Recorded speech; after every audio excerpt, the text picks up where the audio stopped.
In the last few videos and activities, we've been talking a lot about prime numbers in the integers. And what we're going to do now is talking about what prime might mean in number systems other than the integers. So we're first going to look at an issue that we actually looked at back in the integers, what factorizations we consider significant. And when we were doing that in the integers, that helped us figure out what prime numbers were. We're going to consider another example of a ring. This one is the set of even integers. And then we're going to develop a definition of what a prime number means in the set of even numbers. All right, so from back in the old days, the way we understood prime numbers and prime factorizations all stem from what we considered to be significant factorizations of numbers and what we consider insignificant factorizations. So let's look at some examples back from the integers, right? Before we do that, I of course have a model. And this isn't the most catchy name for a model, but this is like everyone can do it model. And the basic idea is a factorization is considered insignificant if every number can be factored in that way. And there are at least two examples that you have, actually probably exactly two examples of insignificant factorizations in the integers. So if you take a number n in Z, we can always write n equals n times 1 no matter what the integer is. So since every number can be factored into itself times 1, that makes that one insignificant. And it might take a little thinking, but another way we can factor every single number is taking n equal to negative n times negative 1. Again, negative n is going to be an integer, negative 1 is an integer, that is a factorization. We can do it to every single number. So that is considered an insignificant factorization as well. And it turns out all other factorizations in the integers are considered significant. So the formal definitions of prime numbers and prime factorizations come from these observations, right?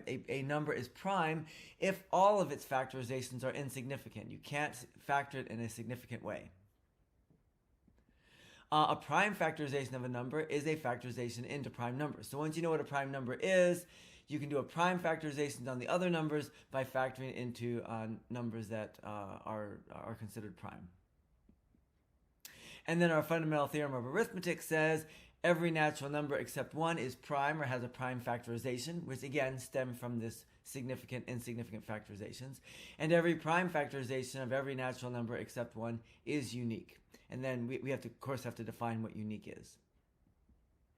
So can we go through the same kind of analysis in other rings, whatever that means, besides the integers? Well, the only other ring that we're going to have for now is going to be the set of even integers. So you might have to think about it, but the set of even numbers satisfies almost all of the arithmetic axioms that the integers do. There is one missing. I think you can find it. I'll give you a hint. There's a really important number that is missing from the even numbers, but is not missing from the integers. So I'll let you think about that one. So in the future, when we finally get a formal definition of what a ring is, the set of even numbers will be a ring. And now what I want to do is, since we have that, I'm going to ask what should be a prime number in the even numbers. So first of all, we got to understand what a factorization of an integer in the set of even numbers is. And then we got to figure out which of those is considered significant or which are considered insignificant.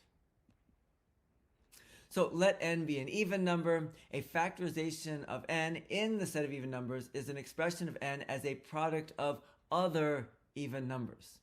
Not just a product of other integers. They have to be even numbers because we are talking about, everything that we're talking about is inside the set of even numbers.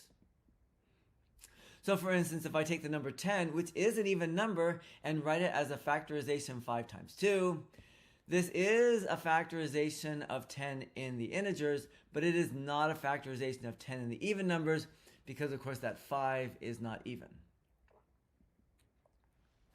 All right, so then the question is, well, that makes things interesting. What do insignificant factorizations in the even numbers look like? Well, remember, if we're using the everyone can do it model, a factorization in the even numbers is insignificant if every single even number can be factored in that way into other even numbers, right? So in the old days, the only insignificant factorizations we had were n equals m times 1 and n equals negative n times negative 1.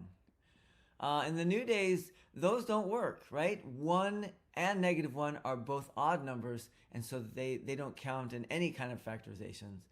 And so we kind of have no choice, right? But to say that all factorizations are significant. And again, when I say factorizations, factorizations into two even numbers. All right, so now let's see if we can talk about prime numbers and prime factorizations. A number n in the even numbers is prime if it has no factorizations in E. Now, when I say no factorizations, usually we think no significant factorizations. But since all factorizations are significant, we can just say no factorizations.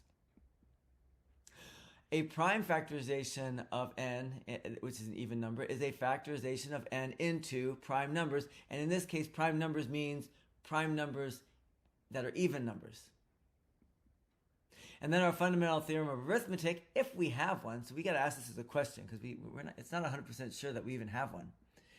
Is it true first that every even number is either prime or has a prime factorization? And again, prime factorization, that is even numbers that are prime, even numbers prime factorization. And the question is, are all the prime factorizations in the even numbers unique? Now you're going to explore these questions in the in-class activities. I think you'll get some interesting conclusions there. And well, we'll see how you do on those. So the PDF file that you want to look at right now for the in-class activities is called Primes and Other Number Systems, and it's included with this video.